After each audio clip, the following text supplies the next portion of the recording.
Você sabia que a doutrina do purgatório foi criada pela Igreja Católica para justificar a cobrança das indulgências durante a Idade Média?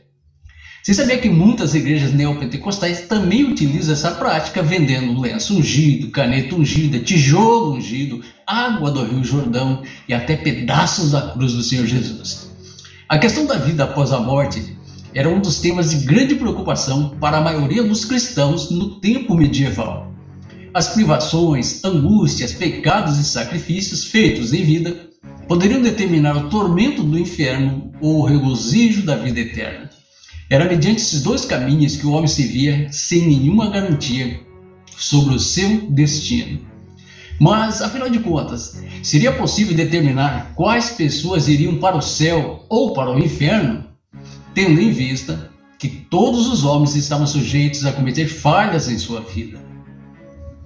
Como seria possível quantificar, por exemplo, que um indivíduo tivesse ou não pecado o suficiente para então ser condenado ao inferno?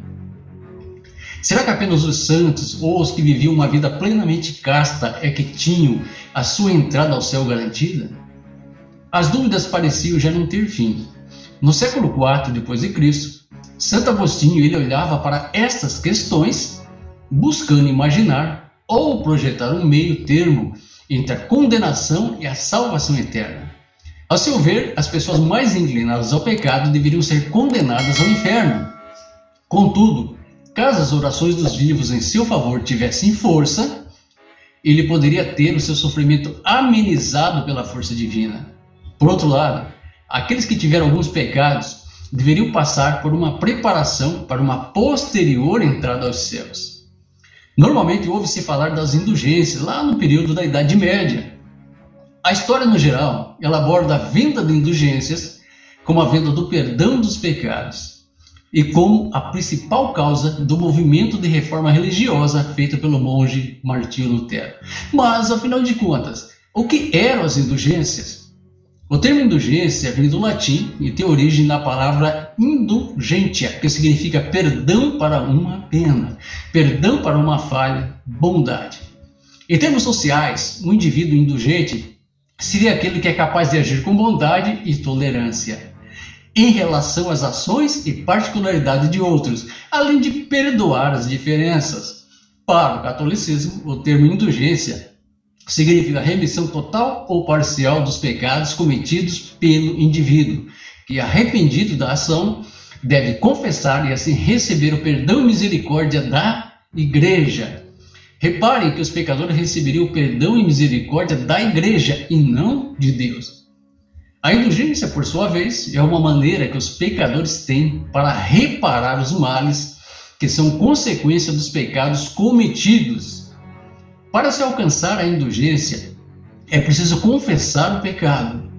O Manual das Indulgências, publicado pelo Vaticano em 1967, após o Concílio do Vaticano II, realizado em 62 até 65, define: indulgência é a remissão diante de Deus da pena temporal devida pelos pecados já perdoados quanto à culpa, que o fiel devidamente disposto em certas determinadas condições alcança por meio da graça da Igreja, a qual, como dispensadora da redenção, distribui e aplica com autoridade o tesouro das satisfações de Cristo e dos santos.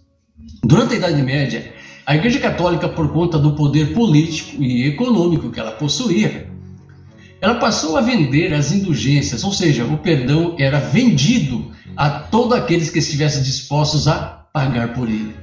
Fontes históricas ligadas a documentos oficiais da Igreja apontam que as principais indulgências foram citadas entre os séculos X e XIII.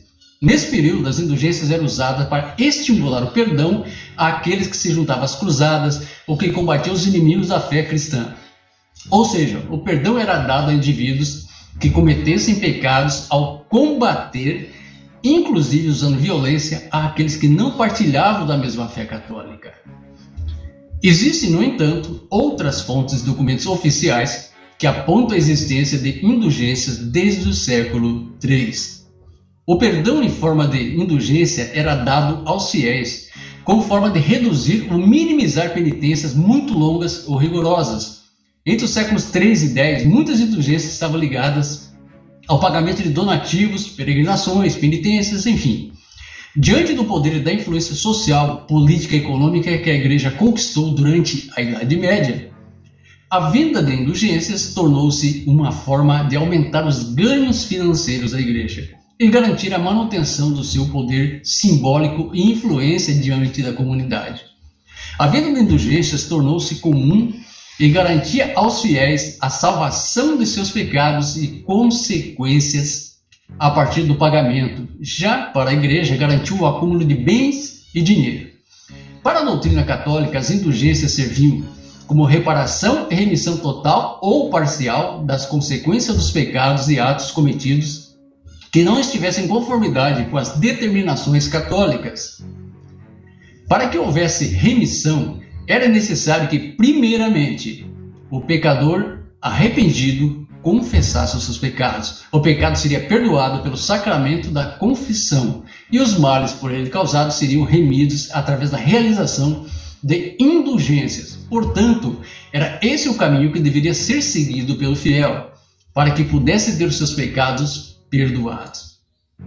Quando o fiel cometia pecados muito graves, as boas ações deveriam se repetir por um período maior de tempo. Alguns sacerdotes e membros da igreja, a fim de facilitar e monetizar o processo, passaram a vender indulgências aos fiéis, que pagavam os mais variados valores, dependendo das ações e consequências que desejavam que fossem perdoadas e da situação social em que eles se encontravam. A venda de indulgências transformou-se em um comércio que colaborou, principalmente durante os anos da Baixa Idade Média, para o acúmulo de bens, dinheiro e terras pela Igreja Católica. O comércio foi também um dos responsáveis pelo afastamento de alguns fiéis das doutrinas pregadas e defendidas pelos católicos. Em caso de pecado, os fiéis simplesmente poderiam comprar o perdão pelas consequências ruins de seus atos, sem que necessariamente eles precisassem se arrepender do fato do que foram causados. Cabe ressaltar que nem sempre historiadores e membros da igreja definem indulgência da mesma forma. Para os membros da igreja, as indulgências é a remissão de uma pena. É preciso que o pecador se confesse, receba o perdão e então ele atue para que haja essa remissão. Historiadores, por sua vez, muitas vezes definem a indulgência como o perdão total dos pecados cometidos, sem levar em consideração as consequências causadas pelo pecado. As indulgências vendidas pelos membros da Igreja Católica tinham seu valor calculado primeiramente com base na posição social ocupada pelo pecador. Em seguida, a gravidade do pecado tinha o seu valor incluído na conta. Ou seja, quanto maior a posição social do pecador e mais grave o seu pecado e suas consequências, maior seria o valor cobrado pela indulgência. Caso os pecadores não possuíssem grandes quantidades de dinheiro, os valores determinados para a salvação poderiam ser pagos com terras, bens materiais, joias, objetos de valor, roupas, tecidos e até mesmo animais e alimentos. A promessa dos sacerdotes e membros responsáveis pela vinda das indulgências é que os pecadores teriam sua salvação divina garantida mediante o pagamento. Sendo assim, o pecador não necessariamente precisaria cumprir com os mandamentos e dogmas da igreja, uma vez que bastava pagar para ter acesso ao perdão. Qualquer semelhança com o que acontece nas igrejas neopentecostais não é mera coincidência. Muitos pastores mercenários transformam o Evangelho de Cristo em comércio, manipulando a palavra de Deus com o intuito de amealhar recursos para suas instituições. O próprio Senhor Jesus nos alertou em João capítulo 10, versículo 10, dizendo: "O ladrão vem, senão para matar, roubar e destruir." Mas ele não estava se referindo ao diabo, como muitos pensam. Não, ele estava falando de pastores mercenários que distorcem a palavra somente pensando no retorno financeiro. É isso que ele estava falando. Para finalizar, no versículo 12 e 13, Jesus deixa bem claro quem é esse ladrão. O versículo 12 e 13 diz assim: Mas o que é mercenário e não pastor de quem não são as ovelhas, porque as ovelhas são de Deus.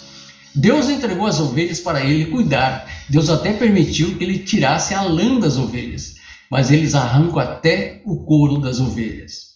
A parte B do versículo diz assim: mas vendo vir o lobo, deixa as ovelhas e foge, e o lobo as arrebata e dispersa. Ora, o mercenário foge porque é mercenário e não se importa com as ovelhas. Isso é apenas um alerta para que todos os mercenários se arrependam e voltem a pregar o evangelho verdadeiro. O evangelho que salva, o evangelho que cura, o evangelho que liberta, o evangelho que transforma as pessoas. Amém? E nós vamos ficando por aqui agradecendo a sua participação. Que Deus abençoe a sua vida, abençoe a sua família e até a próxima, se Deus quiser. Tchau, tchau.